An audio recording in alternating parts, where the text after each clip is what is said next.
Imamat pasal 11 ayat 1-47.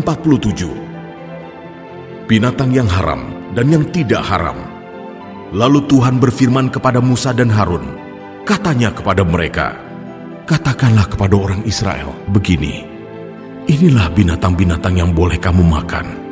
Dari segala binatang berkaki 4 yang ada di atas bumi, setiap binatang yang berkuku belah, yaitu yang kukunya berselah panjang, dan yang memamah biak boleh kamu makan.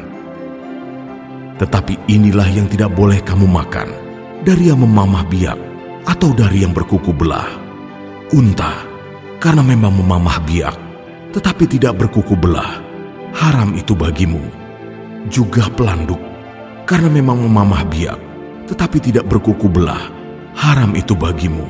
Juga kelinci, karena memang memamah biak, tetapi tidak berkuku belah, haram itu bagimu. Demikian juga babi hutan, karena memang berkuku belah, yaitu kukunya berselah panjang, tetapi tidak memamah biak, haram itu bagimu. Daging binatang-binatang itu janganlah kamu makan, dan bangkainya janganlah kamu sentuh, haram semuanya itu bagimu. Inilah yang boleh kamu makan dari segala yang hidup di dalam air, segala yang bersirip dan bersisik di dalam air, di dalam lautan, dan di dalam sungai, itulah semuanya yang boleh kamu makan. Tetapi segala yang tidak bersirip atau bersisik di dalam lautan dan di dalam sungai, dari segala yang berkeriapan di dalam air, dan dari segala makhluk hidup yang ada di dalam air, semuanya itu kejijikan bagimu. Sesungguhnya haruslah semuanya itu kejijikan bagimu. Dagingnya janganlah kamu makan, dan bangkainya haruslah kamu jijikan. Segala yang tidak bersirip dan tidak bersisik di dalam air adalah kejijikan bagimu. Inilah yang harus kamu jijikan dari burung-burung. Janganlah dimakan, karena semuanya itu adalah kejijikan. Burung rajawali, ering janggut dan elang laut, elang merah dan elang hitam menurut jenisnya, setiap burung gagak menurut jenisnya. Burung unta, burung hantu, camar dan elang sikap menurut jenisnya. Burung pungguk, burung dendang air, dan burung hantu besar, burung hantu putih, burung undan, burung ering, burung ranggung, bangau menurut jenisnya, meragai, dan kelelawar. Segala binatang yang merayap dan bersayap dan berjalan dengan keempat kakinya adalah kejijikan bagimu. Tetapi inilah yang boleh kamu makan dari segala binatang yang merayap dan bersayap dan yang berjalan dengan keempat kakinya, yaitu yang mempunyai paha di sebelah atas kakinya untuk melompat di atas tanah. Inilah yang boleh kamu makan dari antaranya. Belalang-belalang menurut jenisnya, yaitu belalang-belalang gambar menurut jenisnya, belalang-belalang kunyit menurut jenisnya, dan belalang-belalang padi menurut jenisnya. Selainnya segala binatang yang merayap dan bersayap dan yang berkaki 4 adalah kejijikan bagimu. Semua yang berikut akan menajiskan kamu. Setiap orang yang kena kepada bangkainya menjadi najis sampai matahari terbenam, dan setiap orang yang ada membawa dari bangkainya haruslah mencuci pakaiannya, dan ia menjadi najis sampai matahari terbenam, yakni segala binatang yang berkuku belah, tetapi tidak berselah panjang, dan yang tidak memamah biak. Haram semuanya itu bagimu, dan setiap orang yang kena kepadanya menjadi najis. Demikian juga segala yang berjalan dengan telapak kakinya, di antara segala binatang yang berjalan dengan keempat kakinya, semuanya itu haram bagimu. Setiap orang yang kena kepada bangkainya menjadi najis sampai matahari terbenam, dan siapa yang membawa bangkainya haruslah mencuci pakaiannya, dan ia menjadi najis sampai matahari terbenam. Haram semuanya itu bagimu. Inilah yang haram bagimu di antara segala binatang yang merayap dan berkeriapan di atas bumi: tikus buta, tikus dan katak menurut jenisnya, dan landak, biawak dan bangkarung, siput dan bunglon. Itulah semuanya yang haram bagimu di antara segala binatang yang mengeriap. Setiap orang yang kena kepada binatang-binatang itu sesudah binatang-binatang itu mati menjadi najis sampai matahari terbenam, dan segala sesuatu menjadi najis kalau seekor yang mati dari binatang-binatang itu jatuh ke atasnya. Perkakas kayu apa saja atau pakaian atau kulit atau karung, setiap barang yang dipergunakan untuk sesuatu apapun haruslah dimasukkan ke dalam air dan menjadi najis sampai matahari terbenam, kemudian menjadi tahir pula. Kalau seekor dari binatang-binatang itu jatuh ke dalam sesuatu belanga tanah, maka segala yang ada di dalamnya menjadi najis, dan belanga itu harus kamu pecahkan. Dalam hal itu segala makanan yang boleh dimakan, kalau kena air dari belanga itu, menjadi najis, dan segala minuman yang boleh diminum dalam belanga seperti itu menjadi najis. Kalau bangkai seekor dari binatang-binatang itu jatuh ke atas sesuatu benda, itu menjadi najis. Pembakaran roti dan anglo haruslah diremukkan, karena semuanya itu najis dan haruslah najis juga bagimu. Tetapi mata air atau sumur yang memuat air tetap tahir, sedangkan siapa yang kena kepada bangkai binatang-binatang itu menjadi najis. Apabila bangkai seekor dari binatang-binatang itu jatuh ke atas benih apapun yang akan ditaburkan, maka benih itu tetap tahir. Tetapi apabila benih itu telah dibubuhi air, lalu ke atasnya jatuh bangkai seekor dari binatang-binatang itu, maka najislah benih itu bagimu. Apabila mati salah seekor binatang yang menjadi makanan bagimu, maka siapa yang kena kepada bangkainya menjadi najis sampai matahari terbenam. Dan siapa yang makan dari bangkainya itu haruslah mencuci pakaiannya, dan ia menjadi najis sampai matahari terbenam. Demikian juga siapa yang membawa bangkainya haruslah mencuci pakaiannya, dan ia menjadi najis sampai matahari terbenam. Segala binatang yang merayap dan berkeriapan di atas bumi adalah kejijikan, janganlah dimakan. Segala yang merayap dengan perutnya, dan segala yang berjalan dengan keempat kakinya, atau segala yang berkaki banyak, semua yang termasuk binatang yang merayap dan berkeriapan di atas bumi, janganlah kamu makan, karena semuanya itu adalah kejijikan. Janganlah kamu membuat dirimu jijik oleh setiap binatang yang merayap dan berkeriapan, dan janganlah kamu menajiskan dirimu dengan semuanya itu, sehingga kamu menjadi najis karenanya. Sebab akulah Tuhan Allahmu, maka haruslah kamu menguduskan dirimu, dan haruslah kamu kudus, sebab aku ini kudus. Dan janganlah kamu menajiskan dirimu dengan setiap binatang yang mengeriap dan merayap di atas bumi, sebab akulah Tuhan yang telah menuntun kamu keluar dari tanah Mesir, supaya menjadi Allahmu. Jadilah kudus, sebab aku ini kudus. Itulah hukum tentang binatang berkaki empat, burung-burung dan segala makhluk hidup yang bergerak di dalam air, dan segala makhluk yang mengeriap di atas bumi, yakni untuk membedakan antara yang najis dengan yang tahir, antara binatang yang boleh dimakan dengan binatang yang tidak boleh dimakan.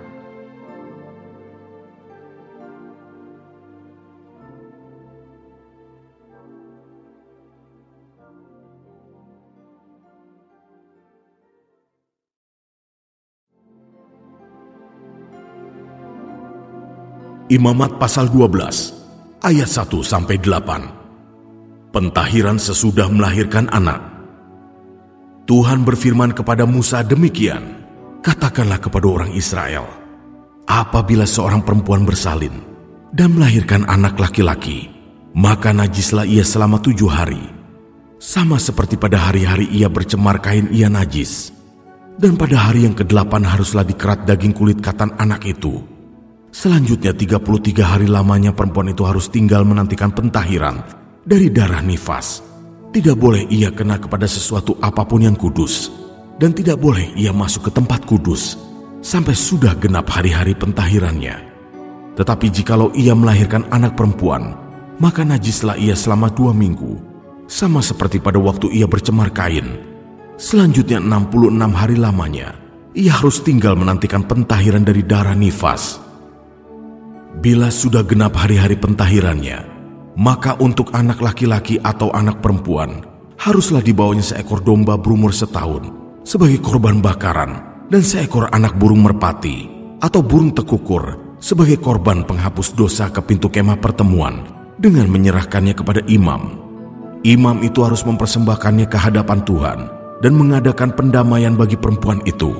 Demikianlah perempuan itu ditahirkan dari leleran darahnya. Itulah hukum tentang perempuan yang melahirkan anak laki-laki atau anak perempuan.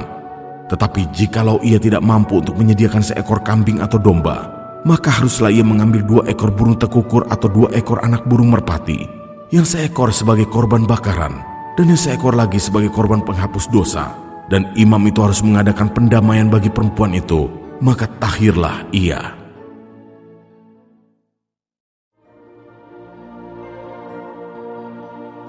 Imamat pasal 13 ayat 1-59. Penyakit kusta.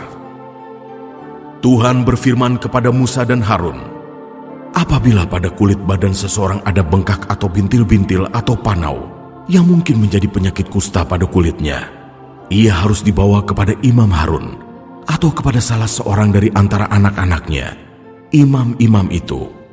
Imam haruslah memeriksa penyakit pada kulit itu, dan kalau bulu di tempat penyakit itu sudah berubah menjadi putih, dan penyakit itu kelihatan lebih dalam dari kulit, maka itu penyakit kusta. Kalau imam melihat hal itu, haruslah ia menyatakan orang itu najis. Tetapi jikalau yang ada pada kulitnya itu hanya panu putih, dan tidak kelihatan lebih dalam dari kulit, dan bulunya tidak berubah menjadi putih, imam harus mengurung orang itu 7 hari lamanya.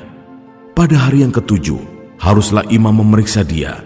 Bila menurut penglihatannya penyakit itu masih tetap dan tidak meluas pada kulit, imam harus mengurung dia 7 hari lagi untuk kedua kalinya. Kemudian pada hari yang ke-7 haruslah imam memeriksa dia untuk kedua kalinya.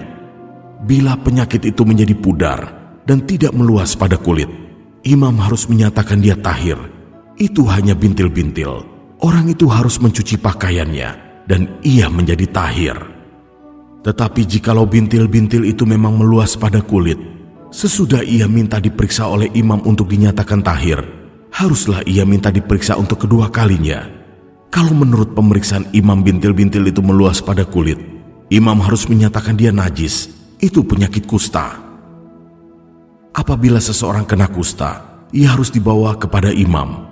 Kalau menurut pemeriksaan imam pada kulitnya ada bengkak yang putih, yang mengubah bulunya menjadi putih, dan ada daging liar timbul pada bengkak itu, maka kusta idapanlah yang ada pada kulitnya.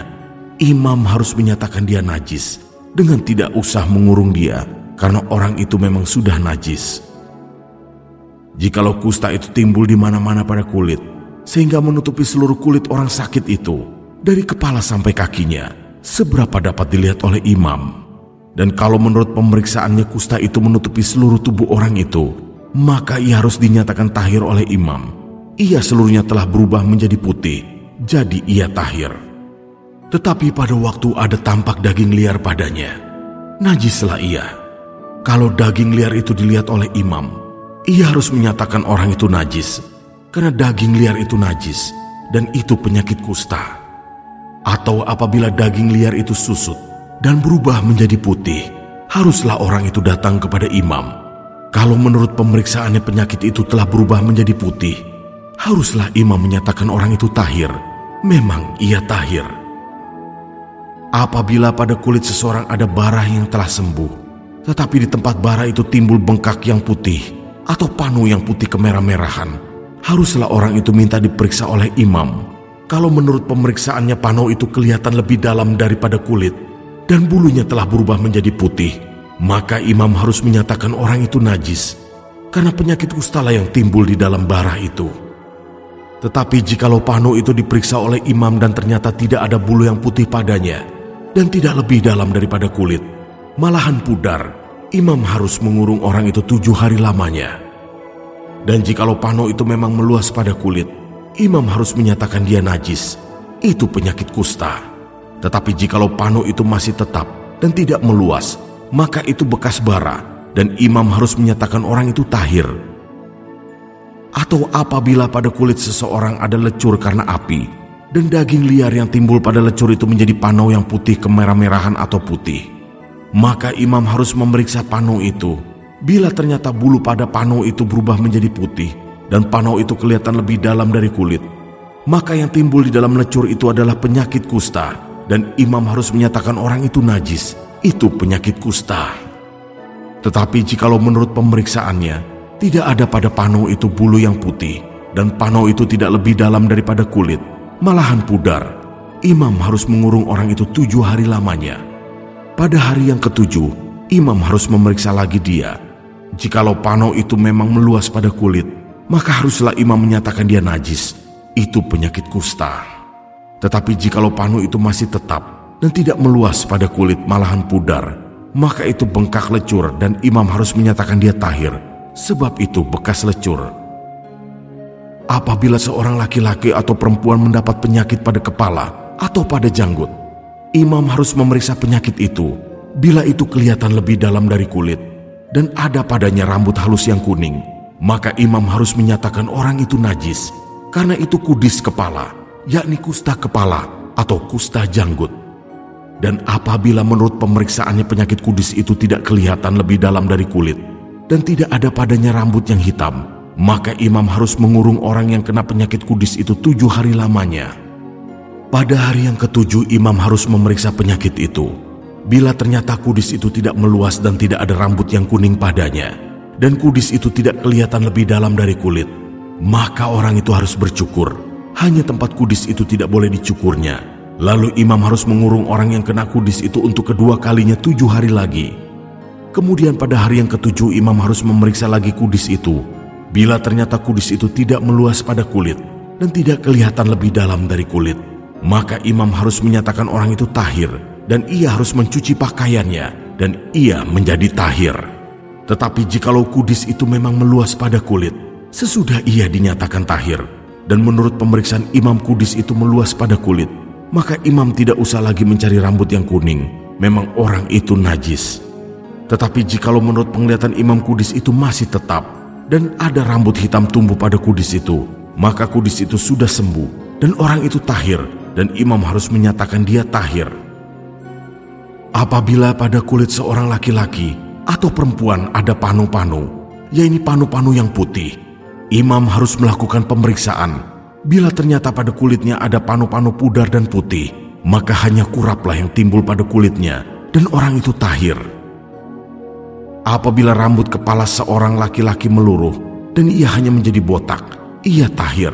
Jikalau rambut yang meluruh pada sebelah mukanya, dan ia menjadi botak sebelah depan, ia tahir. Tetapi apabila pada kepala yang botak itu, sebelah atas atau sebelah depan, ada penyakit yang putih kemerah-merahan, maka penyakit kustalah yang timbul pada bagian kepala yang botak itu. Lalu imam harus memeriksa dia. Bila ternyata bau bengkak pada bagian kepala yang botak itu putih kemerah-merahan, dan kelihatannya seperti kusta pada kulit, maka orang itu sakit kusta, dan ia najis, dan imam harus menyatakan dia najis, karena penyakit yang di kepalanya itu. Orang yang sakit kusta harus berpakaian yang cabik-cabik, rambutnya terurai, dan lagi ia harus menutupi mukanya sambil berseru-seru, "Najis, najis." Selama ia kena penyakit itu, ia tetap najis. Memang ia najis, ia harus tinggal terasing. Di luar perkemahan itulah tempat kediamannya. Apabila pada pakaian ada tanda kusta, pada pakaian bulu domba atau pakaian lenan, entah pada benang lungsin atau benang pakannya, entah pada kulit atau sesuatu barang kulit, kalau tanda pada barang-barang itu sudah kemerah-merahan warnanya, maka itu kusta. Hal itu harus diperiksakan kepada imam. Kalau tanda itu telah diperiksa oleh imam, ia harus mengasingkan yang mempunyai tanda itu 7 hari lamanya. Pada hari yang ke-7, ia harus memeriksa tanda itu lagi. Apabila tanda itu meluas pada pakaian atau benang lungsin, atau benang pakan atau pada kulit, entah untuk barang apapun kulit itu dipakai, maka itu adalah kusta yang jahat sekali, dan barang itu najis. Ia harus membakar barang-barang yang mempunyai tanda itu, karena itu kusta yang jahat sekali. Barang-barang itu harus dibakar habis. Tetapi jikalau menurut pemeriksaan imam tanda itu tidak meluas pada barang-barang itu, maka imam harus memerintahkan orang mencuci barang yang mempunyai tanda itu. Lalu ia harus mengasingkannya 7 hari lagi untuk kedua kalinya. Kemudian sesudah barang itu dicuci, imam harus memeriksa tanda itu lagi. Bila ternyata rupa tanda itu tidak berubah, biarpun itu tidak meluas, maka barang itu najis, dan engkau harus membakarnya habis, karena tanda itu semakin mendalam pada sebelah belakang atau sebelah muka. Dan jikalau menurut pemeriksaan imam tanda itu menjadi pudar sesudah dicuci, maka ia harus mengoyakkannya dari barang-barang itu. Tetapi jikalau tanda itu tampak pula pada barang-barang itu, maka itu kusta yang sedang timbul. Barang yang mempunyai tanda itu haruslah kau bakar habis. Tetapi barang-barang yang telah kau cuci, sehingga tanda itu lenyap daripadanya, haruslah dicuci untuk kedua kalinya, barulah menjadi tahir. Itulah hukum tentang kusta yang ada pada pakaian bulu domba, atau lenan, atau pada benang lungsin, atau pada benang pakan, atau pada setiap barang kulit, untuk menyatakan tahir atau najisnya.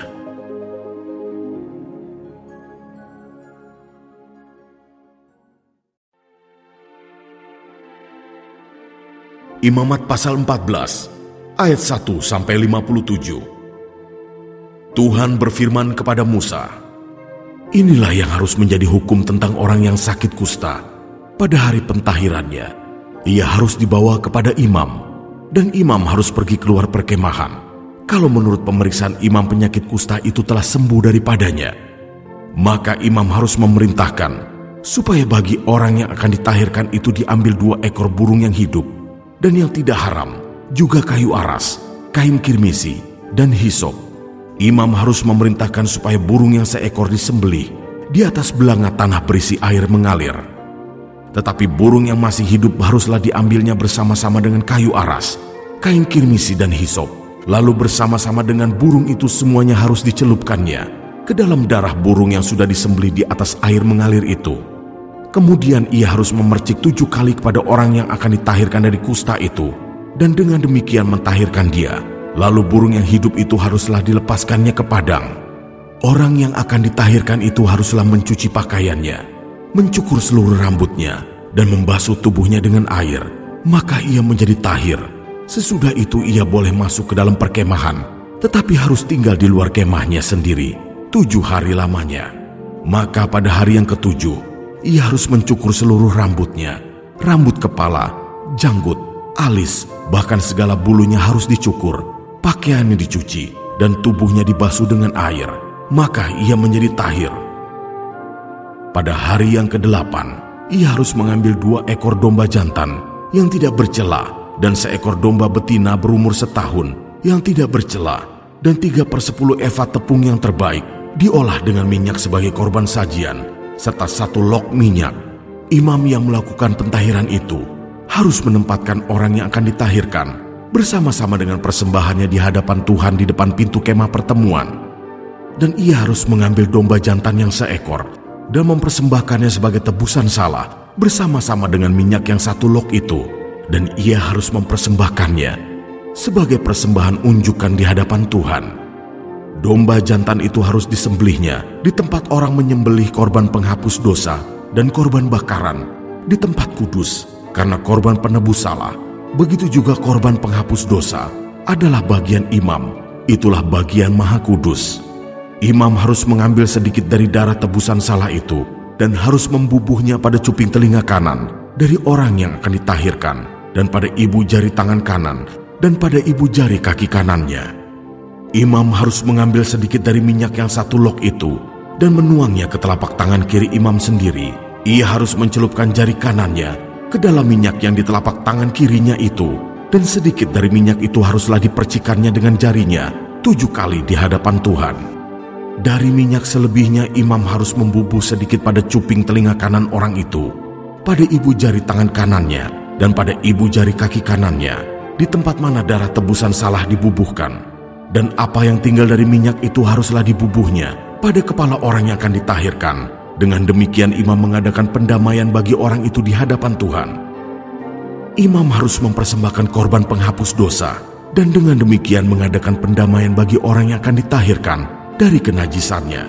Dan sesudah itu ia harus menyembelih korban bakaran. Kemudian imam harus mempersembahkan korban bakaran dan korban sajian di atas mezbah. Dengan demikian imam mengadakan pendamaian bagi orang itu, maka ia menjadi tahir. Tetapi jikalau orang itu miskin dan tidak mampu, ia harus mengambil domba jantan 1 ekor saja sebagai tebusan salah untuk persembahan unjukan, supaya diadakan pendamaian bagi orang itu. Juga 1/10 eva tepung yang terbaik diolah dengan minyak untuk korban sajian, dan 1 log minyak. Dan lagi 2 ekor burung tekukur atau 2 ekor burung merpati sekedar kemampuannya. Yang 1 ekor harus menjadi korban penghapus dosa, dan yang 1 ekor lagi menjadi korban bakaran. Pada hari yang ke-8, ia harus membawa semuanya untuk pentahirannya kepada imam, ke depan pintu kemah pertemuan di hadapan Tuhan. Kemudian imam harus mengambil domba tebusan salah dan minyak yang 1 log itu. Lalu imam harus mempersembahkan semuanya sebagai persembahan unjukan di hadapan Tuhan. Ia harus menyembelih domba tebusan salah, dan imam harus mengambil sedikit dari darah tebusan salah itu dan membubuhnya pada cuping telinga kanan orang itu dan pada ibu jari tangan kanan dan ibu jari kaki kanannya. dan imam harus menuang sedikit dari minyak itu ke telapak tangan kirinya sendiri. Lalu sedikit dari minyak itu haruslah dipercikkan oleh imam dengan jari kanannya 7 kali di hadapan Tuhan. Kemudian imam harus membubuh sedikit dari minyak itu pada cuping telinga kanan dari orang yang akan ditahirkan, pada ibu jari tangan kanannya, dan pada ibu jari kaki kanannya, di tempat mana dibubuhi darah tebusan salah itu. Dan minyak selebihnya haruslah dibubuhnya pada kepala orang yang akan ditahirkan, supaya diadakan pendamaian bagi orang itu di hadapan Tuhan.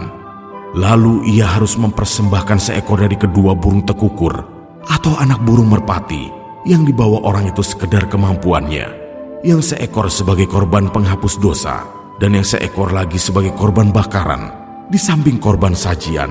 Dengan demikian imam mengadakan pendamaian bagi orang yang akan ditahirkan di hadapan Tuhan. Itulah hukum tentang pentahiran seorang yang kena kusta yang tidak mampu.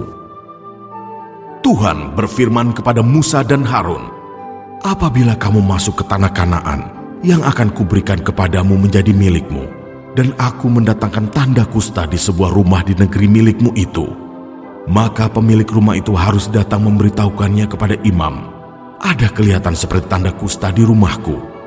Maka imam harus memerintahkan supaya rumah itu dikosongkan sebelum ia datang memeriksa tanda kusta itu, supaya jangan menjadi najis segala yang ada di dalam rumah itu. Dan sesudah itu barulah imam datang untuk memeriksanya. Kalau menurut pemeriksaannya, tanda pada dinding rumah itu merupakan lekuk-lekuk yang kehijau-hijauan atau kemerah-merahan warnanya, yang kelihatan lebih dalam dari permukaan dinding itu, imam harus keluar dari rumah itu, lalu berdiri di depan pintu rumah dan menutup rumah itu 7 hari lamanya. Pada hari yang ke-7 imam harus datang kembali. Kalau menurut pemeriksaannya tanda kusta itu meluas pada dinding rumah, maka imam harus memerintahkan supaya orang mengungkit batu-batu yang kena tanda itu dan membuangnya keluar kota ke suatu tempat yang najis. Dan ia harus mengikis rumah itu sebelah dalam berkeliling, dan kikisan lepa itu haruslah ditumpahkan keluar kota ke suatu tempat yang najis. Dan orang harus mengambil batu-batu lain, lalu memasangnya sebagai pengganti batu-batu tadi, dan harus mengambil lepa lain dan melepa rumah itu. Tetapi jikalau tanda itu timbul lagi di dalam rumah itu, sesudah batu-batunya diungkit dan sesudah rumah itu dikikis, bahkan sesudah dilepa lagi, dan kalau imam datang dan menurut pemeriksaannya tanda itu meluas di dalam rumah, maka kusta ganaslah yang di dalam rumah itu, dan rumah itu najis. Rumah itu haruslah dirombak, yakni batunya, kayunya, dan segala lepa rumah itu, lalu dibawa semuanya keluar kota ke suatu tempat yang najis. Dan orang yang masuk ke dalam rumah itu selama rumah itu ditutup menjadi najis sampai matahari terbenam. Dan orang yang tidur di dalam rumah itu haruslah mencuci pakaiannya. Demikian juga orang yang makan di dalam rumah itu haruslah mencuci pakaiannya. Tetapi jikalau imam datang dan menurut pemeriksaannya tanda itu tidak meluas di dalam rumah itu sesudah dilepa, maka imam harus menyatakan rumah itu tahir karena tanda itu telah hilang. Kemudian untuk menyucikan rumah itu haruslah ia mengambil 2 ekor burung, kayu aras, kain kirmisi, dan hisop. Burung yang seekor haruslah disembelihnya di atas belanga tanah berisi air mengalir. Lalu ia harus mengambil kayu aras dan hisop, kain kirmisi, dan burung yang masih hidup itu, dan mencelupkan semuanya ke dalam darah burung yang sudah disembelih dan ke dalam air mengalir itu. Kemudian ia harus memercik kepada rumah itu 7 kali. Dengan demikian ia harus menyucikan rumah itu dengan darah burung, air mengalir, burung yang hidup, kayu aras, hisop, dan kain kirmisi. Dan burung yang hidup itu harus dilepaskannya keluar kota, ke padang. Dengan demikian ia mengadakan pendamaian bagi rumah itu, maka rumah itu menjadi tahir.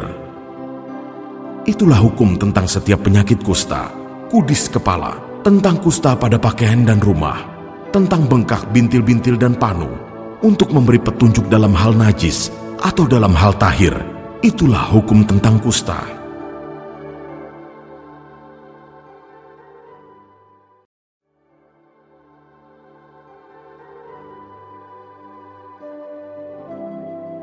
Imamat pasal 15 ayat 1-33. Ketidaktahiran pada laki-laki dan perempuan.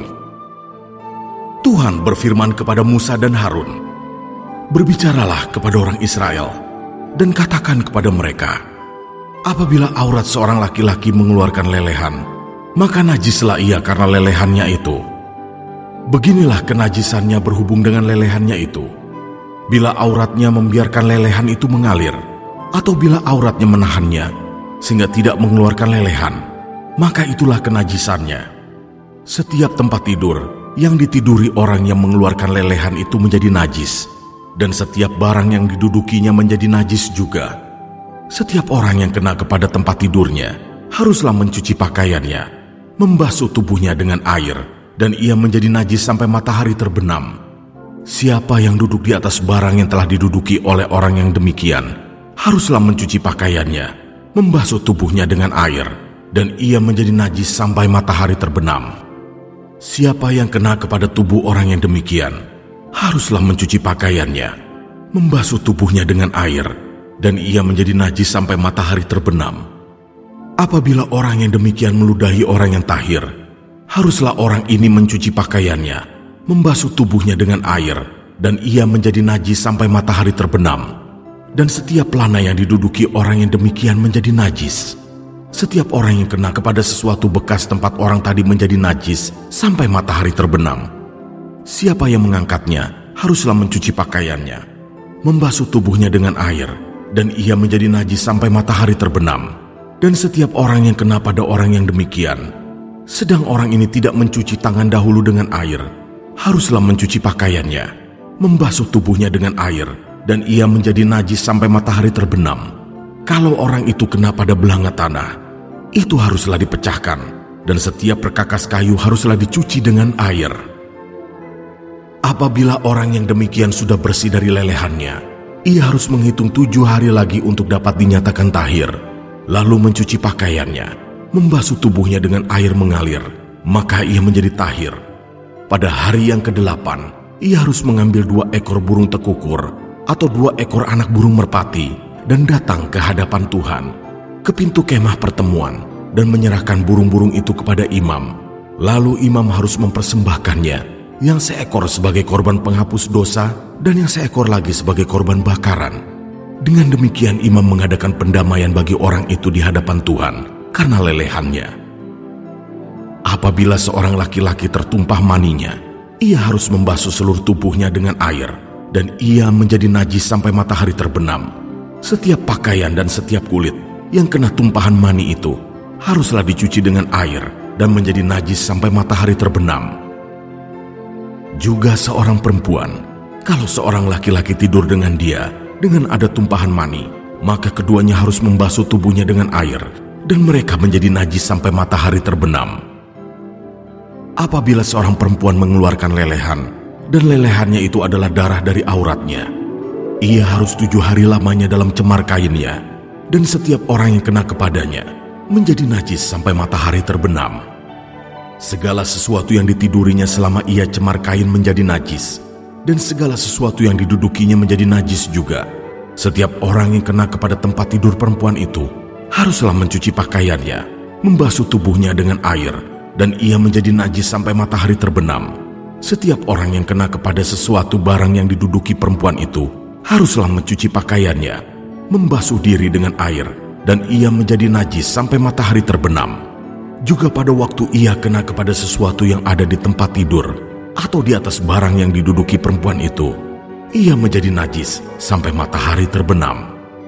Jikalau seorang laki-laki tidur dengan perempuan itu dan ia kena cemar kain perempuan itu, maka ia menjadi najis selama 7 hari, dan setiap tempat tidur yang ditidurinya menjadi najis juga. Apabila seorang perempuan berhari-hari lamanya mengeluarkan lelehan, yakni lelehan darah yang bukan pada waktu cemar kainnya, atau apabila ia mengeluarkan lelehan lebih lama dari waktu cemar kainnya, maka selama lelehan yang najis itu, perempuan itu adalah seperti pada hari-hari cemar kainnya, yakni ia najis.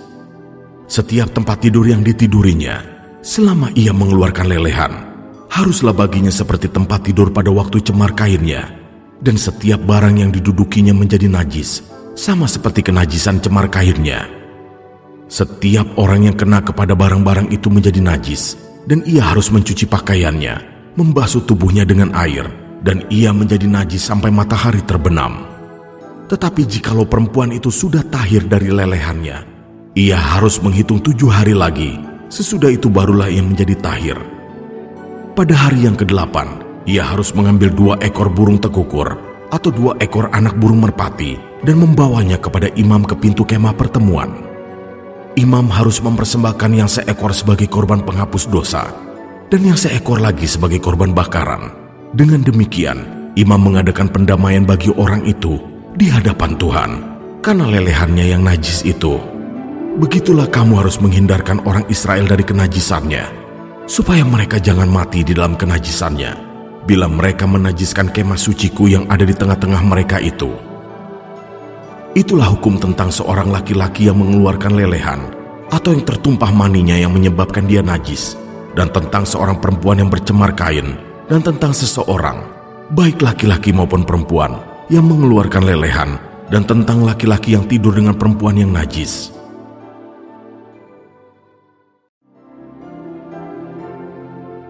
Imamat pasal 16 ayat 1-34. Hari Raya Pendamaian. Sesudah kedua anak Harun mati, yang terjadi pada waktu mereka mendekat ke hadapan Tuhan, berfirmanlah Tuhan kepada Musa.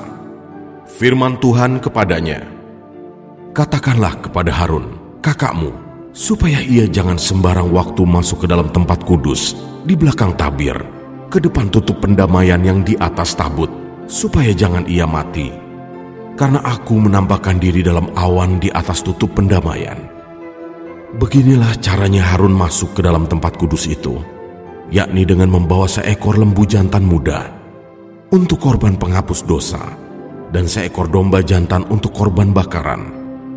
Ia harus mengenakan kemeja lenan yang kudus, dan ia harus menutupi auratnya dengan celana lenan, dan ia harus memakai ikat pinggang lenan, dan berlilitkan serban lenan. Itulah pakaian kudus yang harus dikenakannya sesudah ia membasuh tubuhnya dengan air. Dari umat Israel ia harus mengambil 2 ekor kambing jantan untuk korban penghapus dosa, dan seekor domba jantan untuk korban bakaran. Kemudian Harun harus mempersembahkan lembu jantan yang akan menjadi korban penghapus dosa baginya sendiri, dan dengan demikian mengadakan pendamaian baginya dan bagi keluarganya.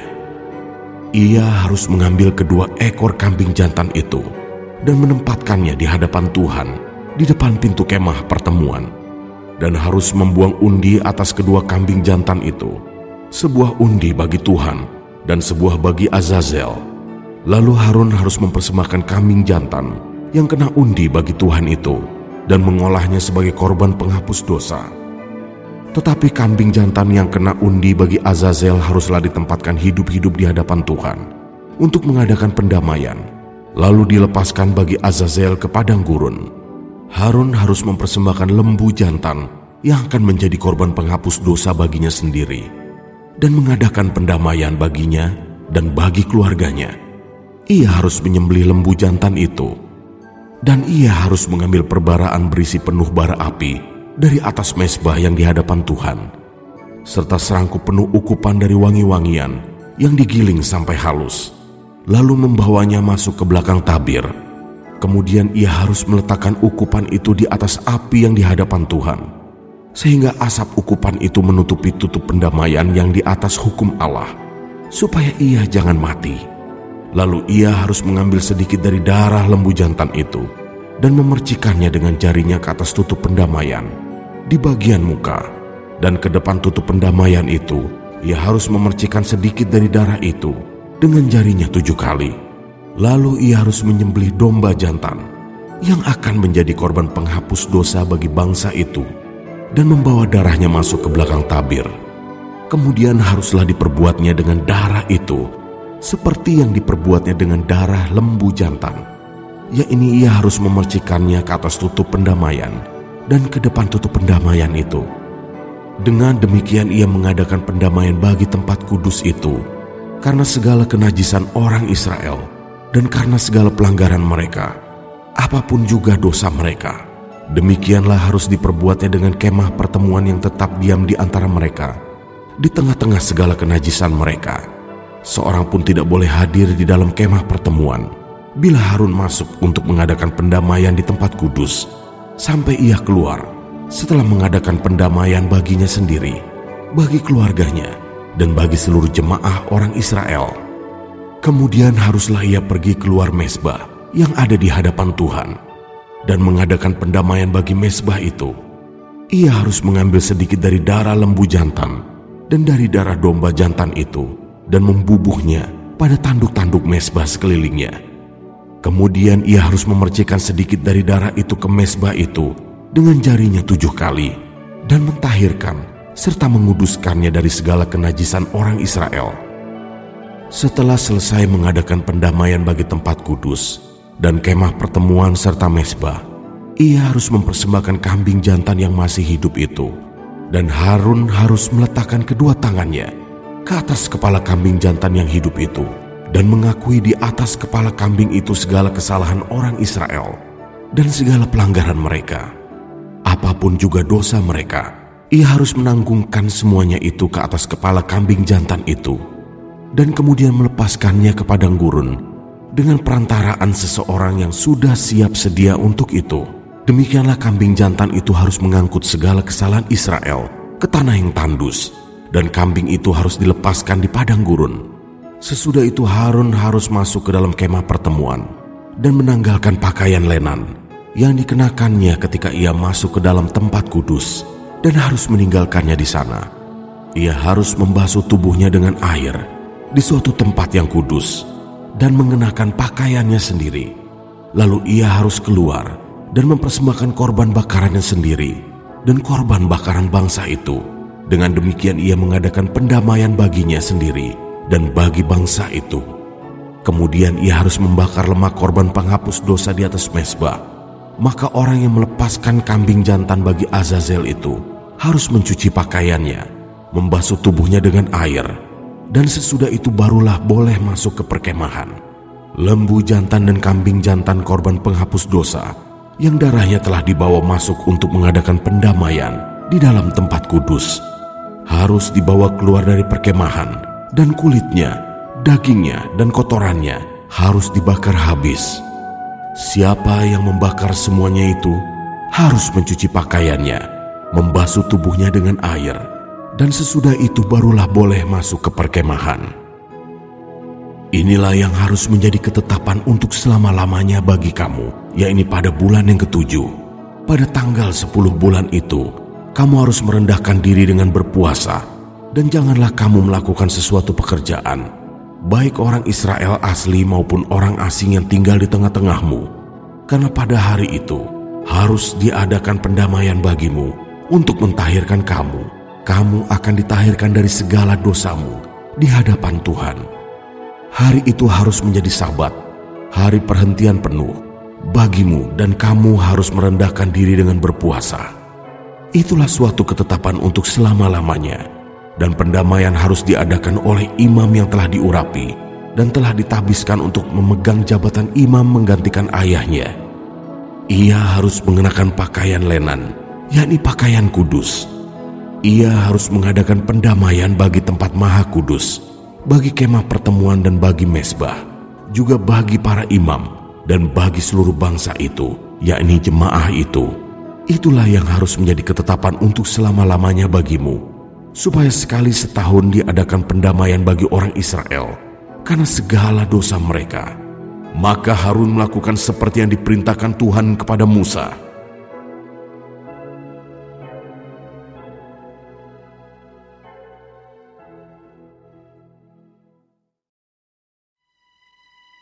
Imamat pasal 17 ayat 1-9. Tempat menyembelih dan mempersembahkan korban. Tuhan berfirman kepada Musa, "Berbicaralah kepada Harun dan kepada anak-anaknya dan kepada seluruh orang Israel, dan katakan kepada mereka, inilah firman yang diperintahkan Tuhan.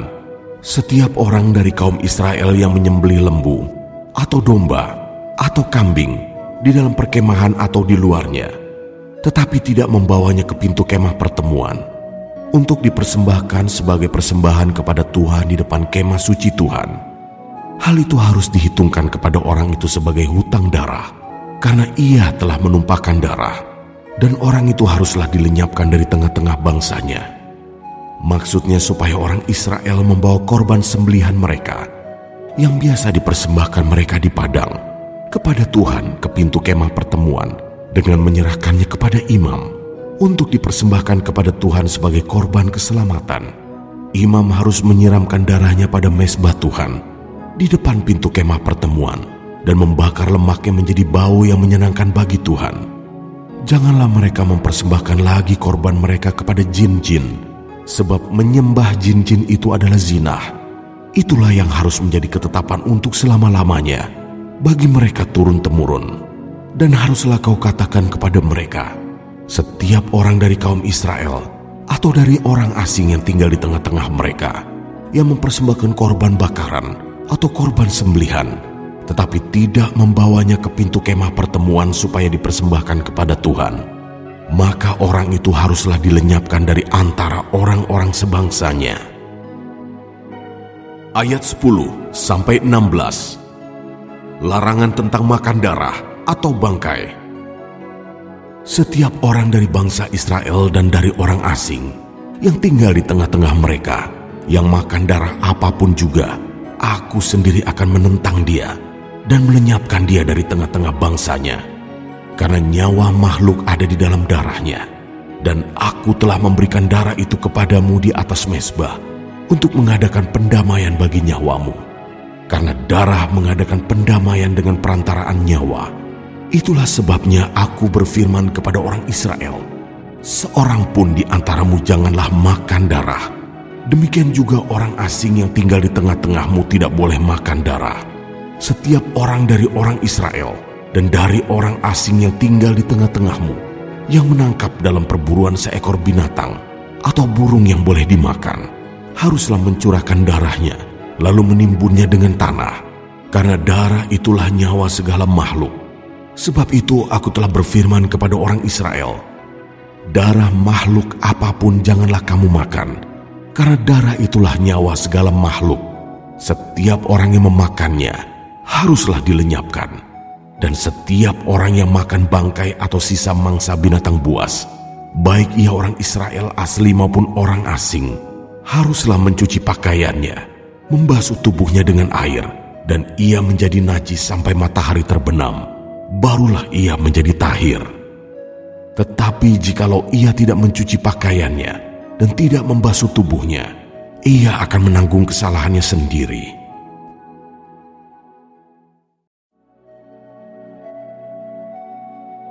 Imamat pasal 18 ayat 1-30. Kudusnya perkawinan. Tuhan berfirman kepada Musa, berbicaralah kepada orang Israel dan katakan kepada mereka, akulah Tuhan Allahmu. Janganlah kamu berbuat seperti yang diperbuat orang di tanah Mesir, di mana kamu diam dahulu. Juga janganlah kamu berbuat seperti yang diperbuat orang di tanah Kanaan, kemana aku membawa kamu. Janganlah kamu hidup menurut kebiasaan mereka. Kamu harus lakukan peraturanku dan harus berpegang pada ketetapanku dengan hidup menurut semuanya itu. Akulah Tuhan Allahmu. Sesungguhnya kamu harus berpegang pada ketetapanku dan peraturanku. Orang yang melakukannya akan hidup karenanya. Akulah Tuhan. Siapapun di antaramu janganlah menghampiri seorang kerabatnya yang terdekat untuk menyingkapkan auratnya. Akulah Tuhan. Janganlah kau singkapkan aurat istri ayahmu, karena ia hak ayahmu. Dia ibumu, jadi janganlah singkapkan auratnya. Janganlah kau singkapkan aurat seorang istri ayahmu, karena ia hak ayahmu. Mengenai aurat saudaramu perempuan, anak ayahmu atau anak ibumu, baik yang lahir di rumah ayahmu maupun yang lahir di luar, janganlah kau singkapkan auratnya. Mengenai aurat anak perempuan dari anakmu laki-laki atau anakmu perempuan, janganlah kau singkapkan auratnya, karena dengan begitu engkau menodai keturunanmu. Mengenai aurat anak perempuan dari seorang istri ayahmu yang lahir pada ayahmu sendiri, janganlah kau singkapkan auratnya, karena ia saudaramu perempuan.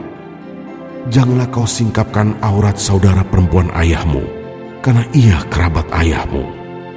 Janganlah kau singkapkan aurat saudara perempuan ibumu, karena ia kerabat ibumu. Janganlah kau singkapkan aurat istri saudara laki-laki ayahmu. Janganlah kau hampiri istrinya, karena ia istri saudara ayahmu. Janganlah kau singkapkan aurat menantumu perempuan, karena ia istri anakmu laki-laki. Maka janganlah kau singkapkan auratnya. Janganlah kau singkapkan aurat istri saudaramu laki-laki, karena itu hak saudaramu laki-laki. Janganlah kau singkapkan aurat seorang perempuan dan anaknya perempuan. Janganlah kau ambil anak perempuan dari anaknya laki-laki atau dari anaknya perempuan untuk menyingkapkan auratnya, karena mereka adalah kerabatmu. Itulah perbuatan mesum. Janganlah kau ambil seorang perempuan sebagai madu kakaknya untuk menyingkapkan auratnya di samping kakaknya selama kakaknya itu masih hidup. Janganlah kau hampiri seorang perempuan pada waktu cemar kainnya yang menajiskan untuk menyingkapkan auratnya. Dan janganlah engkau bersetubuh dengan istri sesamamu sehingga engkau menjadi najis dengan dia.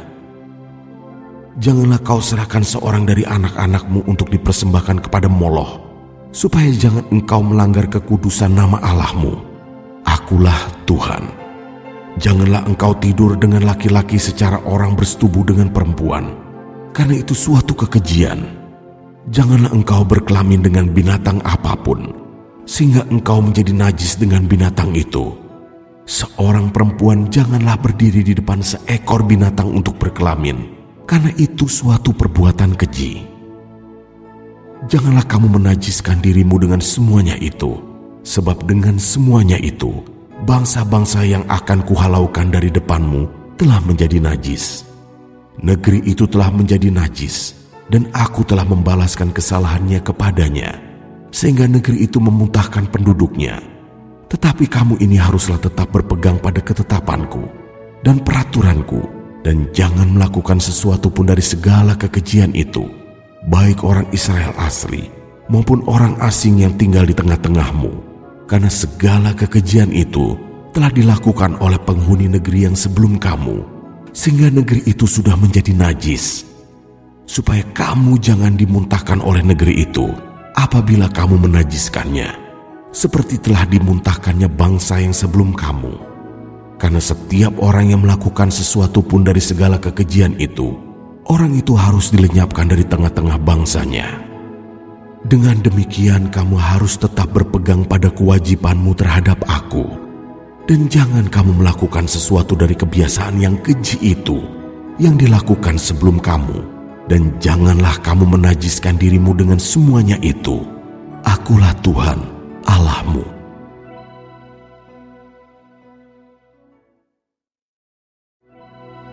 Imamat pasal 19 ayat 1-37. Kudusnya hidup. Tuhan berfirman kepada Musa, "Berbicaralah kepada segenap jemaah Israel dan katakan kepada mereka, kuduslah kamu, sebab aku, Tuhan Allahmu kudus. Setiap orang di antara kamu haruslah menyegani ibunya dan ayahnya dan memelihara hari-hari Sabatku. Akulah Tuhan Allahmu. Janganlah kamu berpaling kepada berhala-berhala, dan janganlah kamu membuat bagimu dewa tuangan. Akulah Tuhan Allahmu.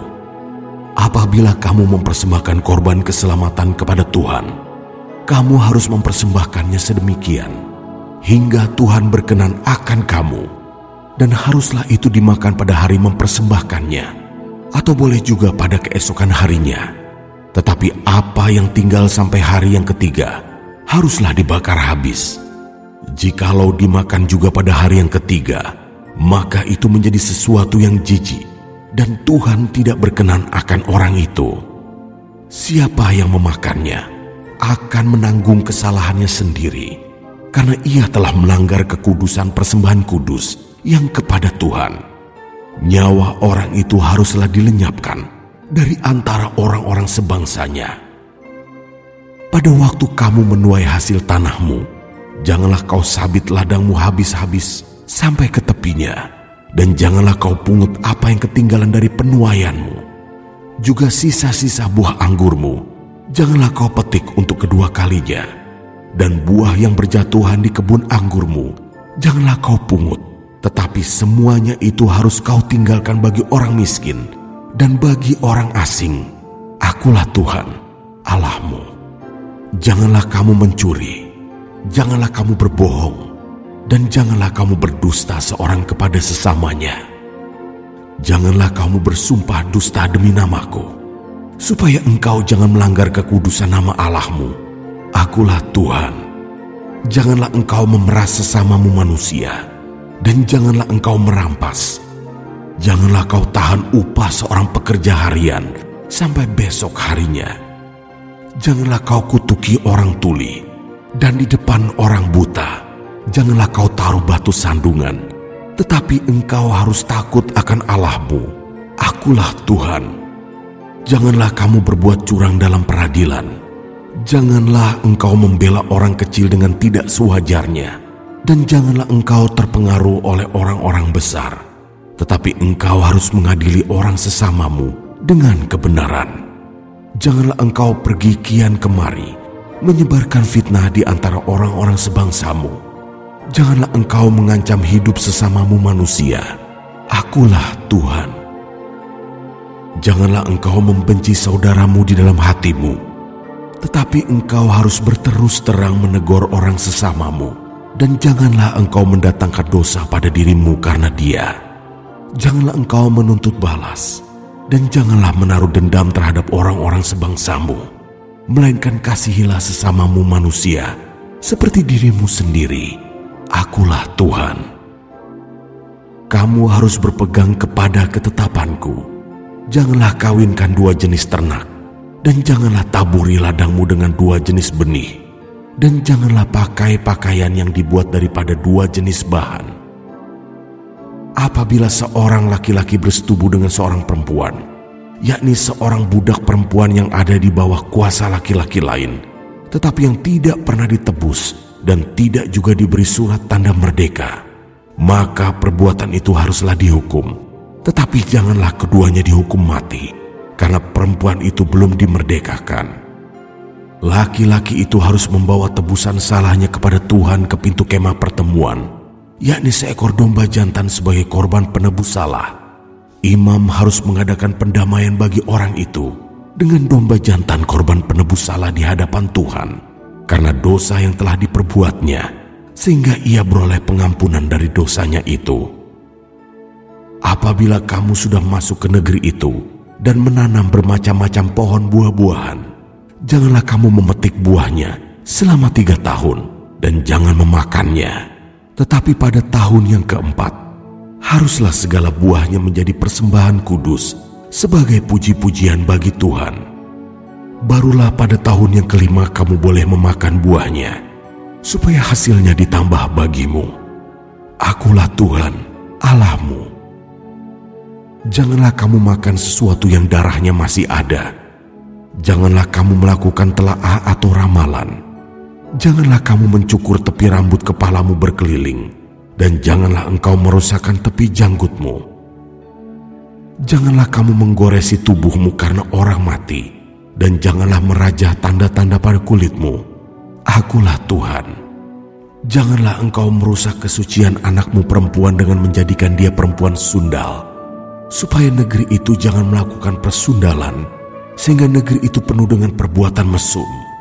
Kamu harus memelihara hari-hari Sabatku dan menghormati tempat kudusku. Akulah Tuhan. Janganlah kamu berpaling kepada arwah atau kepada roh-roh peramal. Janganlah kamu mencari mereka, dan dengan demikian menjadi najis karena mereka. Akulah Tuhan, Allahmu.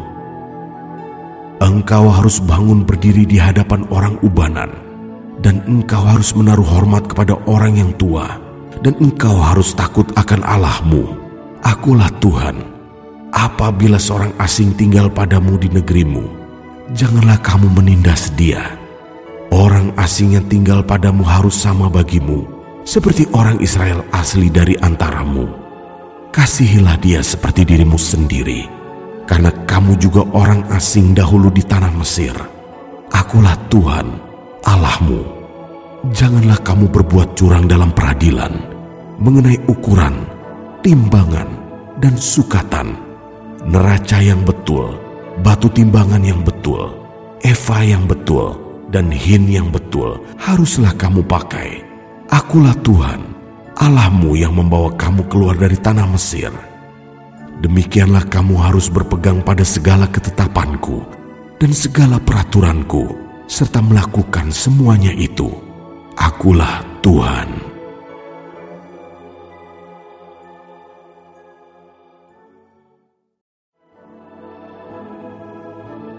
Imamat pasal 20 ayat 1-27. Kudusnya umat Tuhan.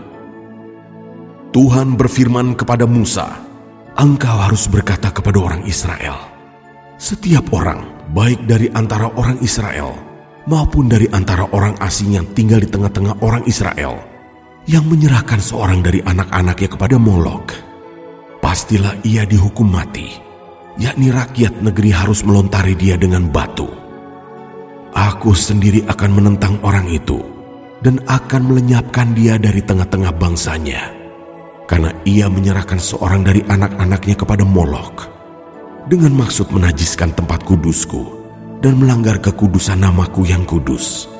Tetapi jikalau rakyat negeri menutup mata terhadap orang itu ketika ia menyerahkan seorang dari anak-anaknya kepada Molok dan tidak menghukum dia mati, maka aku sendiri akan menentang orang itu serta kaumnya dan akan melenyapkan dia dari tengah-tengah bangsanya, dan semua orang yang turut berzinah mengikuti dia, yakni berzinah dengan menyembah Molok, orang yang berpaling kepada arwah atau kepada roh-roh peramal, yakni yang berzinah dengan bertanya kepada mereka.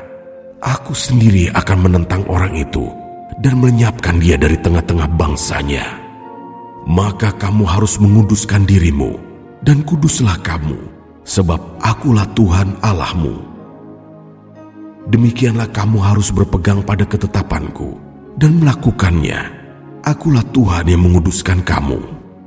Apabila ada seseorang yang mengutuki ayahnya atau ibunya, pastilah ia dihukum mati.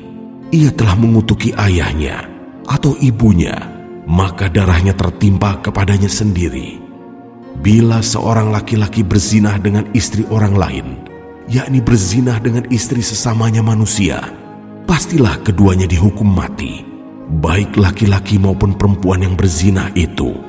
Bila seorang laki-laki tidur dengan seorang istri ayahnya, jadi ia melanggar hak ayahnya, pastilah keduanya dihukum mati, dan darah mereka tertimpa kepada mereka sendiri. Bila seorang laki-laki tidur dengan menantunya perempuan, pastilah keduanya dihukum mati. Mereka telah melakukan suatu perbuatan keji, maka darah mereka tertimpa kepada mereka sendiri. Bila seorang laki-laki tidur dengan laki-laki secara orang bersetubuh dengan perempuan, jadi keduanya melakukan suatu kekejian, pastilah mereka dihukum mati, dan darah mereka tertimpa kepada mereka sendiri. Bila seorang laki-laki mengambil seorang perempuan dan ibunya, itu suatu perbuatan mesum. Ia dan kedua perempuan itu harus dibakar, supaya jangan ada perbuatan mesum di tengah-tengah kamu. Bila seorang laki-laki berkelamin dengan seekor binatang, pastilah ia dihukum mati, dan binatang itu pun harus kamu bunuh juga. Bila seorang perempuan menghampiri binatang apapun untuk berkelamin, haruslah kau bunuh perempuan dan binatang itu. Mereka pasti dihukum mati, dan darah mereka tertimpa kepada mereka sendiri. Bila seorang laki-laki mengambil saudaranya perempuan, anak ayahnya atau anak ibunya, dan mereka bersetubuh, maka itu suatu perbuatan sumbang, dan mereka harus dilenyapkan di depan orang-orang sebangsanya. Orang itu telah menyingkapkan aurat saudaranya perempuan, maka ia harus menanggung kesalahannya sendiri.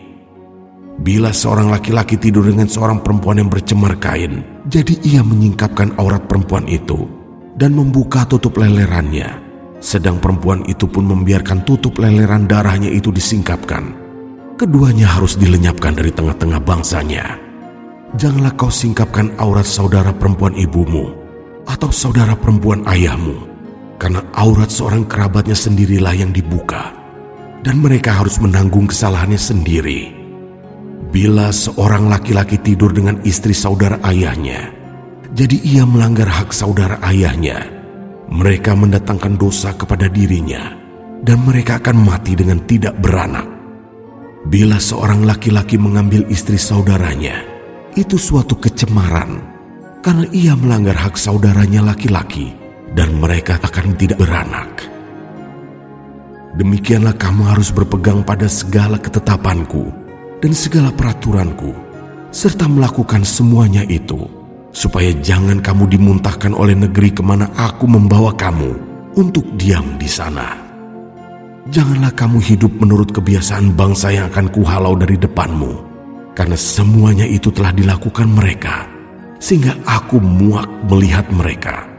Tetapi kepadamu aku telah berfirman, kamulah yang akan menduduki tanah mereka, dan akulah yang akan memberikannya kepadamu menjadi milikmu, suatu negeri yang berlimpah-limpah susu dan madunya. Akulah Tuhan, Allahmu, yang memisahkan kamu dari bangsa-bangsa lain. Kamu harus membedakan binatang yang tidak haram dari yang haram, dan burung-burung yang haram dari yang tidak haram, supaya kamu jangan membuat dirimu jijik oleh binatang berkaki 4 dan burung-burung, dan oleh segala yang merayap di muka bumi yang telah kupisahkan supaya kamu haramkan. Kuduslah kamu bagiku, sebab aku ini Tuhan, kudus, dan aku telah memisahkan kamu dari bangsa-bangsa lain, supaya kamu menjadi milikku. Apabila seorang laki-laki atau perempuan dirasuk arwah atau roh peramal, pastilah mereka dihukum mati, yakni mereka harus dilontari dengan batu, dan darah mereka tertimpa kepada mereka sendiri.